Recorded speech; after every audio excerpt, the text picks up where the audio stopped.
नवंबर से पहले, नवंबर 2021 से पहले की बात बतानी ज़रूरी है, क्योंकि नवंबर 2021 में ये पॉलिसी आई और इस पॉलिसी के अंदर ईडी का आरोप है कि शरद चंद्र रेड्डी और उनसे संबंधित कंपनियों को दिल्ली के अंदर 5 जोन मिले लिकर वेंट्स के। बहुत बड़ी बात है, ये एलिगेशन है। ये पॉलिसी नवंबर 2021 में आई, तो जब ये पॉलिसी चल रही थी उस दौरान, यानी कि 5 जनवरी 2022 को ये पॉलिसी उस वक्त रन कर रही थी, इनके पास 5 जोन थे। उस दौरान ऑरबिंदो फार्मा ने 3 करोड़ के बॉन्ड खरीदे और उसके कुछ दिनों में बीजेपी ने वो बॉन्ड इनकैश करा लिए। अभी सबूत आ गए हैं कि भारतीय जनता पार्टी ने ये पैसा ले लिया है।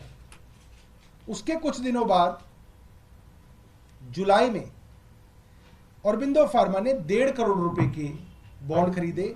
जुलाई 2022 में ही बीजेपी ने वो बॉन्ड इनकैश करा लिए, ऑरबिंदो फार्मा का पैसा आ गया। अभी तक ऑरबिंदो फार्मा के ऊपर कोई मुकदमा नहीं चला है, ठीक है। अब इसके बाद आते हैं नवंबर में।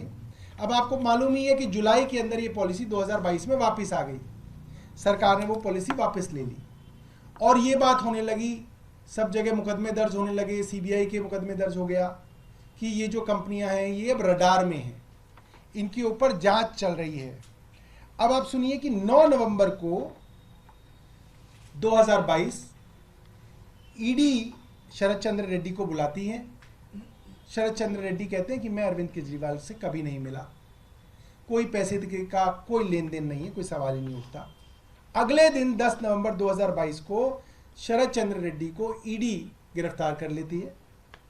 अब सुनिए, ईडी की गिरफ्त में है शरद चंद्र रेड्डी, गिरफ्तार हो चुके हैं। 10 नवंबर 2022 को गिरफ्तार हुए हैं। 15 नवंबर 2022 को ऑरबिंदो फार्मा 5 करोड़ रुपए के बॉन्ड खरीद के बीजेपी को देता है। अब ये साफ है, आपके पास वो आदमी है, उसका डायरेक्टर आपके पास अंदर है जेल में, पीएमएलए में, मनी लॉन्ड्रिंग में, उसके पिताजी की कंपनी है, आपने 5 करोड़ रुपए उस कंपनी से भारतीय जनता पार्टी ने बॉन्ड में ले लिए। अब आगे सुनिए, ये भी इनकैश करा लिए गए।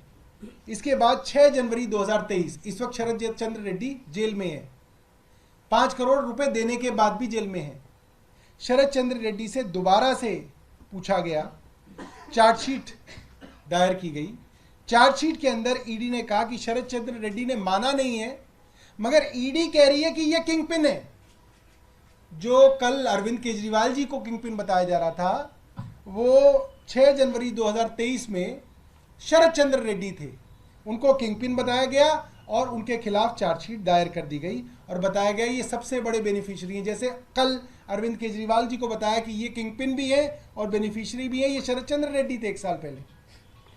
अब फिर जनवरी 2020 में जब इनकी बेल की सुनवाई शरद चंद्र रेड्डी की हो रही थी, अभी वो जेल में ही हैं, तो उन्होंने ईडी पे आरोप लगाया कि ईडी के लोग उनके ऊपर फोर्स का इस्तेमाल करके, बल का इस्तेमाल करके उनसे झूठी स्टेटमेंट लेना चाहते हैं और उनके एम्प्लॉयज़ को भी डराया धमकाया जा रहा है। ये हमारा नहीं, शरद चंद्र रेड्डी का अपनी बेल के अंदर स्टेटमेंट है कि मुझको दबाव डाला जा रहा है कि जो ईडी कह रही है प्री डिक्टेटेड स्टेटमेंट मैं दूं। ये जनवरी 20, 2023 की बात है। अब 6 महीने बीतते हैं, आदमी जेल के अंदर सड़ रहा है, करोड़पति बाप का बेटा, कई बड़ी बड़ी कंपनियों का मालिक जेल में चक्की पीसेंगे। अप्रैल आ गया, अप्रैल के अंदर अब आप देखिए क्या होता है।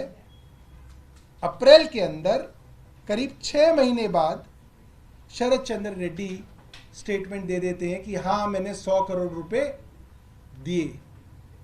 6 महीने बाद, कई बार स्टेटमेंट देने के बाद ये उन्होंने स्टेटमेंट दी। उसके बाद मई में ये मामला हाई कोर्ट जाता है। अब उन्होंने, जो ईडी उनके ऊपर दबाव डाल रही थी कहने के लिए, जो कि उन्होंने ही बताया, वो उन्होंने आखिरकार कह दिया। उन्होंने ये बात आखिरकार कह दी अप्रैल 2023 में। अब मई आ गया, मई में उनकी एप्लीकेशन अब हाई कोर्ट के अंदर लगी कि मेरी पीठ में बहुत दर्द चल रहा है। ईडी ने कहा हाँ साहब इनके पीठ में बहुत दर्द है, लिहाजा इनको बेल दे दी जाए। पीठ में दर्द पे हमारे यहाँ ऑफिस से छुट्टी नहीं मिलती, ईडी ने इन्हें बेल दे दी। मिलती है किसी को पीठ में दर्द पे ऑफिस से छुट्टी? आप सब कैमरामैन हैं, सब लोग हैं, पत्रकार यहाँ पे, कौन एडिटर देता होगा?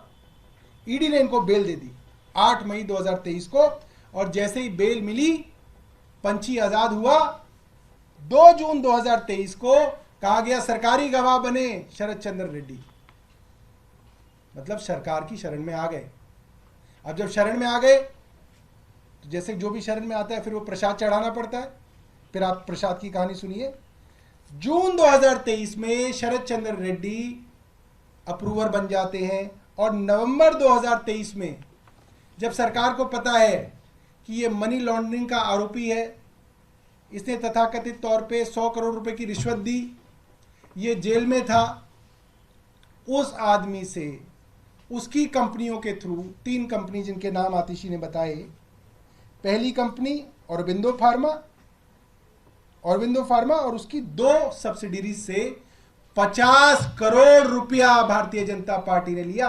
50 करोड़ रुपया छोटा मोटा नहीं है कि कोई 50,000 रुपए डाल गया प्लीज ले लो। 50 करोड़ रुपए के electoral bond Bharatiya Janata party ने शरद चंद्र रेड्डी की कंपनियों से लिए। अब क्या हुआ?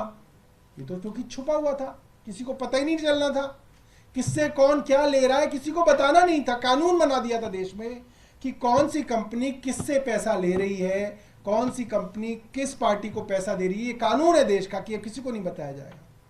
सुप्रीम कोर्ट ने एक पिटीशन को डिसाइड किया और आर्म ट्विस्ट करके, हाथ मरोड़ के केंद्र सरकार की ये लिस्ट जो है डलवाई। ये लिस्ट डलती है 21 मार्च 2024 परसों शाम को 6:30 बजे, 7 बजे ईडी अरविंद केजरीवाल जी के घर में, 9 बजे अरविंद केजरीवाल जी गिरफ्तार। ये चल रहा है आज इस देश के अंदर। क्यों चल रहा है ये सब समझते हैं, क्योंकि कल 21 तारीख को भारतीय जनता पार्टी की पोल खुल गई। अब ये तो भारतीय जनता पार्टी वाले ही ये पाठ हमें इतने दिनों से पढ़ा रहे हैं मीडिया वालों को कि अगर पैसा पॉलिटिकल पार्टी के पास आ जाए तो वो भी आरोपी बनती है। ये तो भारतीय जनता पार्टी के ही सारे के सारे जो है प्रवक्ता हमें 1 साल से समझा रहे हैं। संबित पात्रा जी, वो जो है भाटिया जी, एडवोकेट साहब, स्मृति ईरानी जी, तो अब आतिशी जी ने बता दिया। 59.5 करोड़ रुपया इन कंपनियों से भारतीय जनता पार्टी को मिला है। स्टेट बैंक ऑफ इंडिया ने बताया है, इलेक्शन कमीशन की वेबसाइट पे पढ़ा है, कोई सबूत की जरूरत नहीं है। जिसमें 55 करोड़ रुपया वो है जब वो आरोपी बन गया था, जब भारतीय जनता पार्टी की केंद्र सरकार को पता चल गया था और पूरी दुनिया को पता चल गया था कि वो मनी लॉन्ड्रिंग का आरोपी है, उसके बाद भी इन्होंने उससे 55 करोड़ रुपए ले लिया। Stay ahead with our cutting edge news app. Instantly access the latest shorts in just 1 minute and breaking news in just 50 words. Download now for a smarter, faster news experience.